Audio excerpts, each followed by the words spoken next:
Have you ever walked in a forest at dusk and felt a presence you couldn't explain? A shadow that moved too quickly in the corner of your eye? A howl that seemed to hold two voices at once? For decades, whispers have echoed from the deep woods of eastern North America, telling tales of a new kind of predator. Hunters would speak of a canid far too large to be a coyote, with eyes that held the ancient intelligence of a wolf. Farmers would report a creature bold enough to approach their homes, moving with a cunning that felt unsettlingly familiar. They called it a ghost, a phantom, a creature that shouldn't exist. This is not a myth. It is the story of a new animal being born in our own time, an animal forged by our past and destined to shape our future. It is a story of extermination, of lonely journeys across a continent, and of a fateful meeting in the last refuges of a dying wilderness. To understand this creature, we must first understand the world that created it, a world where the howl of the wolf was silenced, leaving behind an empty throne. This is the story of the animal that rose to claim it, a creature that would not only survive the world we built, but would learn to conquer it. This is the story of the Coywolf. And the most shocking part of the story, it's not that this animal exists, it's why it exists. And that is a secret we will uncover together, a revelation waiting for us at the very end of our journey. To begin, we must travel back in time, before the concrete and the steel, before the highways cut scars across the landscape. We must imagine a North America that breathed as a single living entity, a continent of vast, unbroken forests that stretched for thousands of miles, where the rustle of leaves and the snap of a twig were the loudest sounds for days. This was a world of balance, a complex symphony of life where every creature played its part. And the conductor of that symphony, the steady beating heart of that wilderness, was the eastern wolf. The wolf was more than just an animal. It was a force of nature, a keystone species that dictated the health of everything around it. Its presence kept deer herds in check, preventing them from overgrazing and destroying the forests. This, in turn, allowed other species of plants and animals to flourish. The wolf's hunt was a form of creation. The carcasses it left behind fed countless other creatures, from bears to eagles to the smallest of insects. Its howl was the song of the wild, a declaration that the world was still whole, still in balance. For thousands of years, this was the law of the land. The wolf reigned, and the wilderness thrived. But then, a new predator arrived on the continent, one that walked on two legs, carried fire, and held a deep, profound fear of the wilderness and its symbols. As European settlers pushed westward, they saw the forest not as a home, but as an obstacle. And they saw the wolf not as a conductor, but as a monster. A dark, savage competitor that threatened their livestock and their vision of a tame, conquered land. And so, a war was declared. It was not a war of necessity or survival, but one of eradication. Across the 18th and 19th centuries, a great silencing began. Bounties were placed on wolf pelts. Professional hunters and trappers, armed with guns, poisons, and a righteous fury, swept across the land. The forests that had echoed with howls for millennia began to fall quiet. The war was brutally effective. From the Atlantic coast moving inland, the eastern wolf was systematically erased from the map. By the dawn of the 20th century, the great conductor of the symphony was gone. From nearly all of the eastern United States, the throne was empty. Nature, however, abhors a vacuum. The removal of an apex predator creates a profound wound in an ecosystem, an imbalance that begs to be corrected. The deer populations, now unchecked, exploded. The forests began to suffer. The intricate web of life, once held together by the wolf, began to fray. A void had been created, a vast, empty territory now ruled by silence. And from the distant west, another creature saw its opportunity. Far from the lush forests of the east, a different kind of canid had carved out its existence in the harsh, open landscapes of the prairies and deserts. This was the western coyote. It was smaller than the wolf, scrappier, a creature that lived by its wits. It was no king, but a clever, resourceful underdog. The coyote was an opportunist, a master of survival that could thrive where larger predators starved. It was seen as a trickster, a lesser beast, but this perception was a grave underestimation of its true nature.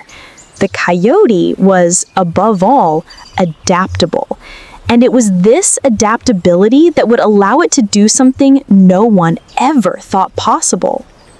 As the 20th century progressed, the coyote began to do something unprecedented. It began to expand its territory not by yards, but by miles. It started to push eastward, a slow, steady wave of pioneers moving into the lands once ruled by the wolf. It was a journey of incredible ambition, mile by silent mile, generation after generation. These coyotes migrated across the Mississippi River, a barrier that had contained them for thousands of years. They were explorers entering a new world, a land haunted by the ghost of their larger, exterminated cousin. This was no easy journey. The coyotes faced new climates, new landscapes, and the ever-present threat of humans. But they were relentless. They were driven by an ancient biological imperative to expand, to fill the void. And in the mid-20th century, they finally arrived at the doorstep of the last remnants of the old world.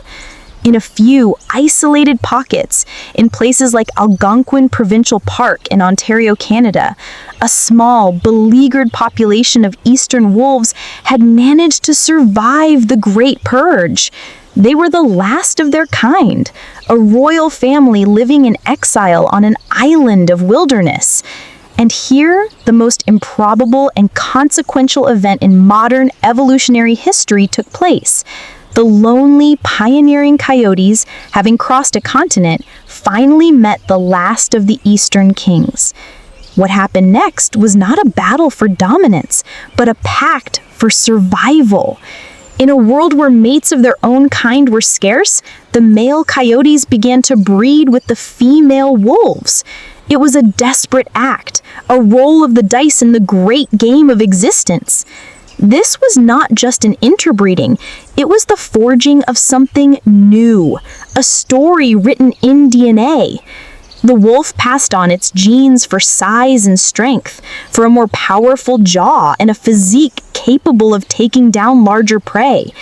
The coyote passed on its genes for intelligence and boldness, for a mind that was not afraid of human-altered landscapes. It was a union of the old world and the new, a fusion of wild royalty and opportunistic cunning.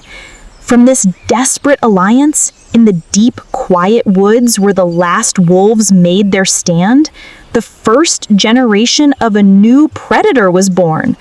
The ghost that people had been seeing in the woods now had a name. The whispers had become flesh and blood.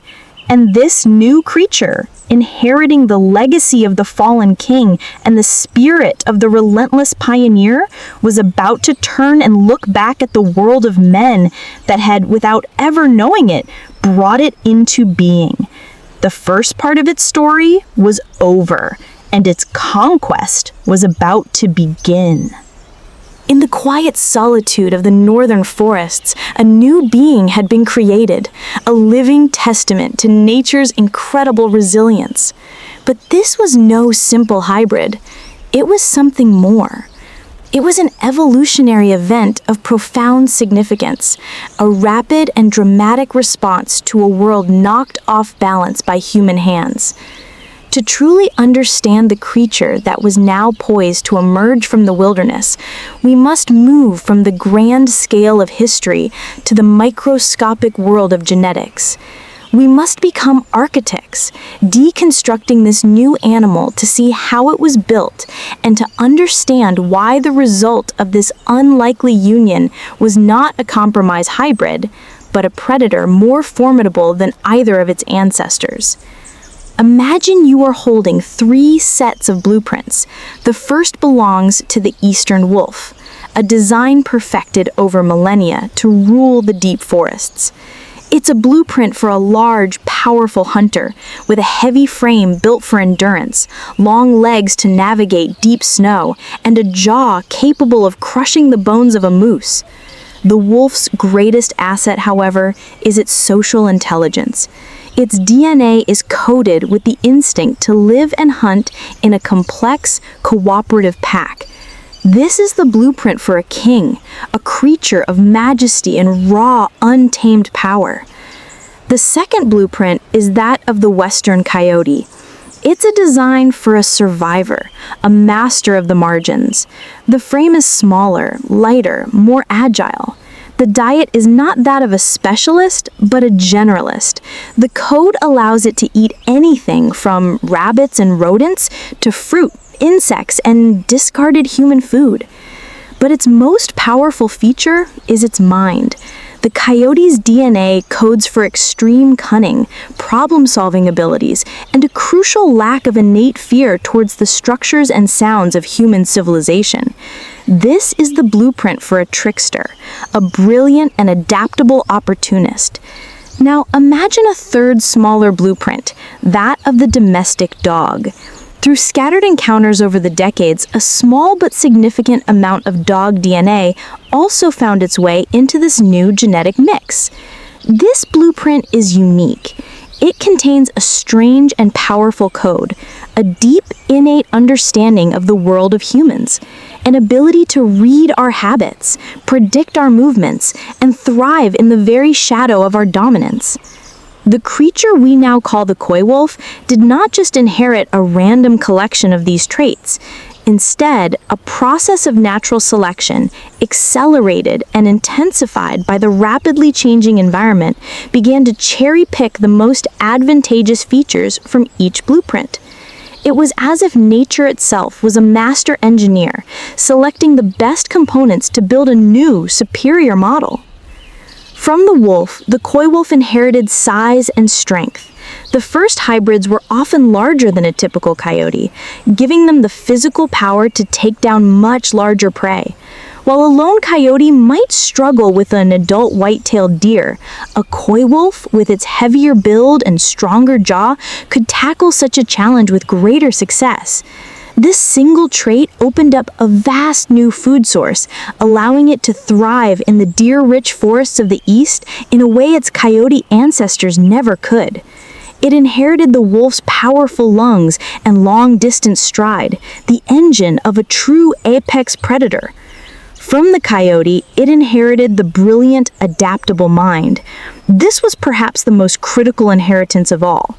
While the wolf was a creature of the deep wilderness, conditioned to avoid human contact, the coyote was a master of coexistence. The Coywolf inherited this boldness. The sound of a car, the scent of a city, the sight of a farmhouse. These things did not trigger the same instinct for flight.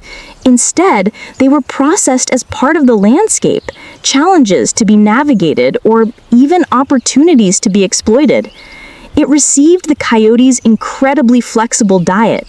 It could be a fearsome predator one day and a quiet scavenger the next, eating berries from a bush or feasting on garbage from an overturned bin. This dietary flexibility made it immune to the starvation that often threatens specialist predators. And from the dog, it may have inherited something subtle but profound, a key to unlock the human world.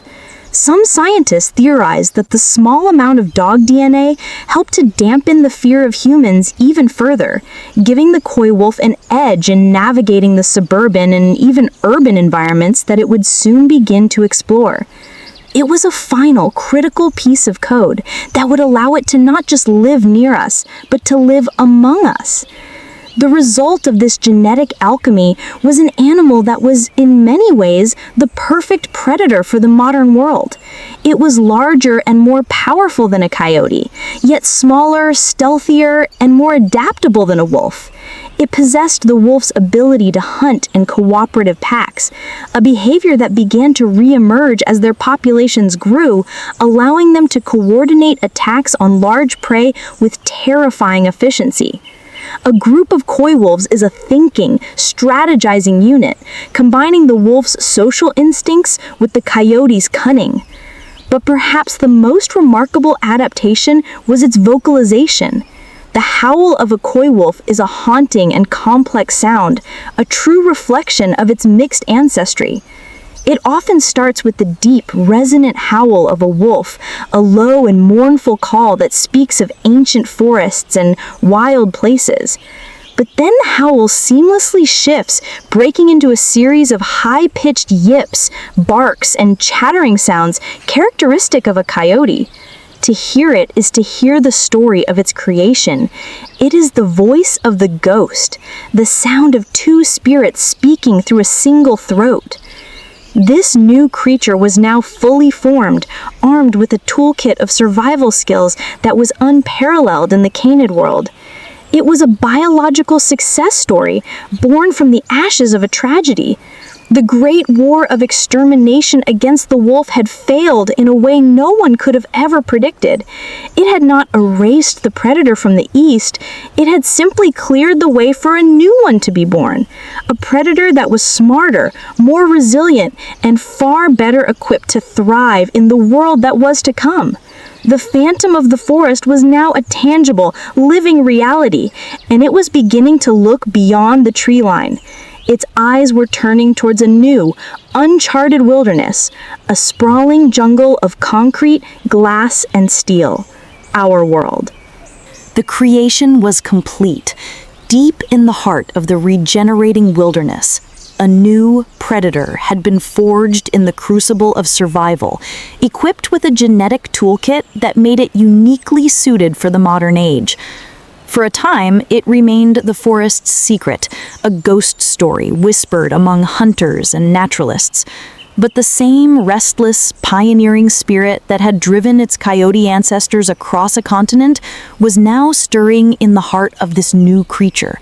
The forest, now teeming with this thriving population, was beginning to feel small. Its gaze, once fixed on the deer trails and beaver ponds of the deep woods, was now turning outward, toward the strange, glowing horizon that pulsed with a life of a different kind. The world of humanity was no longer a barrier, it was a frontier. The first steps into our world were likely tentative, taken under the cloak of darkness. A young, curious coywolf would find itself at the border where the forest unravels into the strange, manicured landscape of the suburbs. To its senses, it was an alien planet. The scent of pine and damp earth was replaced by the sharp smell of cut grass, asphalt, and the bewildering aroma of a backyard barbecue.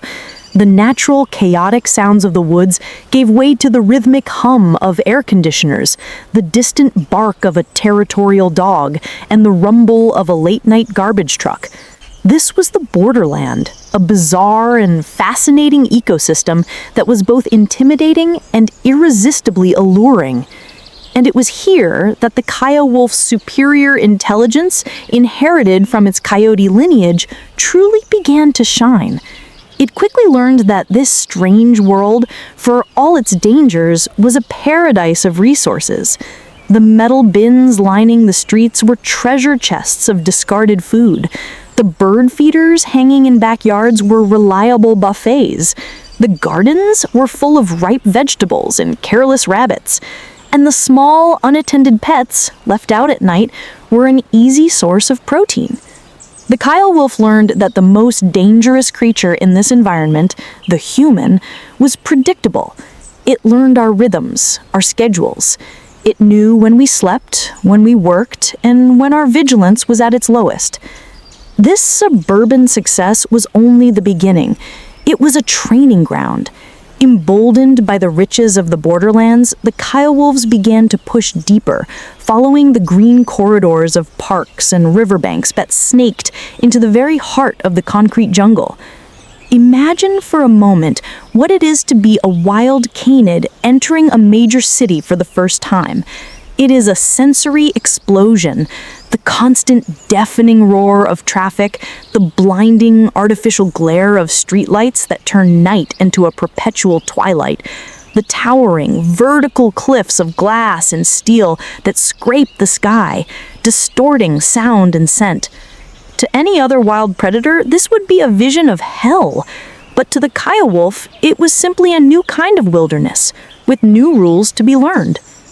And learn, they did. They became masters of urban navigation. They discovered that the network of railway lines, ignored by the city's human inhabitants, formed a perfect, secret highway system, allowing them to travel vast distances across the metropolitan area without ever being seen. They learned to use the darkness, not just as a time to hunt, but as a cloak of invisibility, melting into the shadows of alleyways and industrial parks. There are now documented cases of Coywolves not just crossing streets, but waiting for the traffic lights to change, a stunning display of learned behavior and cognitive adaptation. They found shelter in the city's forgotten spaces. A den could be a hollowed-out log in a city park, a drainage culvert beneath a busy highway, or the crawl space under a family's deck. They learned to raise their pups in the very heart of enemy territory, teaching them from birth the intricate rules of this new urban survival game. The pups learned to ignore the sirens, to be wary of open spaces, and to recognize the sound of a closing garage door as a potential source of food. This silent invasion is not a story from a distant land. It is happening right now in some of the largest cities in North America, from Toronto to Chicago to New York. The ghost of the forest has become the ghost of the city. Which brings us to you. Is this creature a part of your world? Have you ever had a close encounter with a Coywolf? Seen its tracks in a local park? Or heard that haunting hybrid howl slice through the night? Share your story in the comments below. We want to know where the phantoms are living. Their success has been so complete, so total, that millions of people now live side by side with a thriving population of large predators and have absolutely no idea. They are heard more often than they are seen, their strange, two-voiced call echoing between buildings, a wild song in a concrete canyon that leaves listeners confused and unsettled. They have become our planet's ultimate predator of the shadows, a testament to their supreme intelligence and adaptability. They have not just learned to survive in our world, they have learned to master it.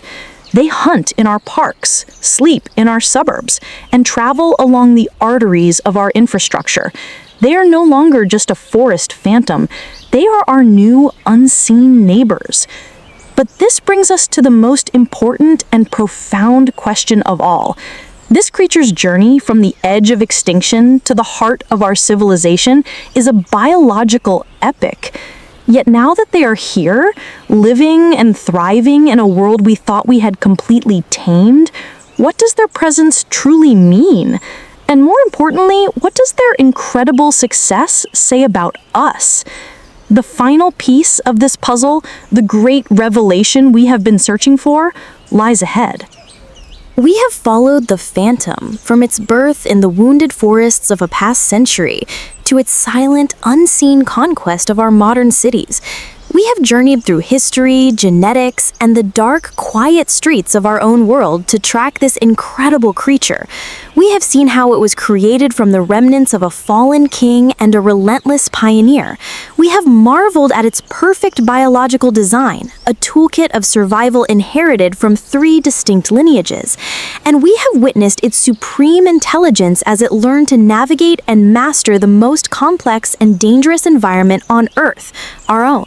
The journey has been one of mystery and revelation, but it has all been leading to this final question, the very heart of the matter. What is this creature, really? We have called it a ghost, a phantom, a hybrid, but these are just labels. They describe what it looks like, how it behaves, but not what it truly represents. The answer, the great secret we have been hunting throughout this entire story, is not hidden in the forest or in the creature's DNA. It is hidden in the mirror.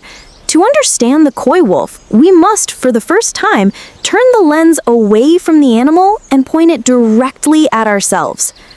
The surprise, the revelation that changes everything is this. The Coywolf is the first major predator of the Anthropocene. It is the apex predator of the age of humans. It is not a creature from the old world struggling to survive in the new one. It is a creature of the new world, born from it, shaped by it, and perfectly suited for it. And the most profound and unsettling truth of all, we are its creators. Think back on its origin story. The Coywolf does not exist in ancient history. Its lineage began as a direct consequence of our actions. We declared war on the wolf. We cleared the ancient forests, we built roads and cities, and in doing so, we fundamentally broke the old world. We created a void, and this creature rose to fill it. It is nature's answer to us. Its very existence is a direct, tangible result of the world we have forged. But the connection runs even deeper. The reasons for its incredible success, the very traits that allow it to thrive where other predators fail, are a reflection of our own. Why have humans become the dominant species on this planet? Because of our supreme intelligence, our unparalleled adaptability, our ability to solve complex problems, to live anywhere, eat anything, and to thrive in chaotic, rapidly changing environments. Now look at the Coywolf. It is defined by these exact same traits. It is intelligent, adaptable, a master problem solver that thrives in the chaotic, man-made ecosystem of the city. It is not just our creation, it is our parallel. It is nature's echo of humanity. It succeeds because, in a way, it has learned to be like us. It has embraced the new reality and adapted its entire existence to the rules we have written. It is a wild animal that possesses the very qualities that we celebrate in ourselves. It is a predator that holds up a mirror to the dominant species on the planet. When we look at the Coywolf, we are seeing a wild, untamed reflection of our own relentless, adaptable spirit. This realization forces us to reconsider everything we thought we knew about nature. For centuries, we have held on to a romantic idea of the wild as something pure, separate, and untouched by human hands, a place we visit, a park we preserve. The Coywolf renders that idea obsolete.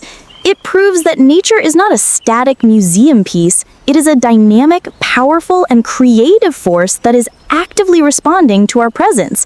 It is evolving right under our noses, in our own backyards, creating new forms of life that are not separate from our world, but are intrinsically part of it. The line between our world and the wild has been erased forever. So what does the future hold? The Coywolf is here to stay. Its population is growing, and its range is expanding. The story of this creature is a lesson for our future. We will never again live in a world where nature is a distant concept. We are now entering an age of coexistence, an age where we must learn to share our cities and suburbs with creatures that are just as clever and resilient as we are.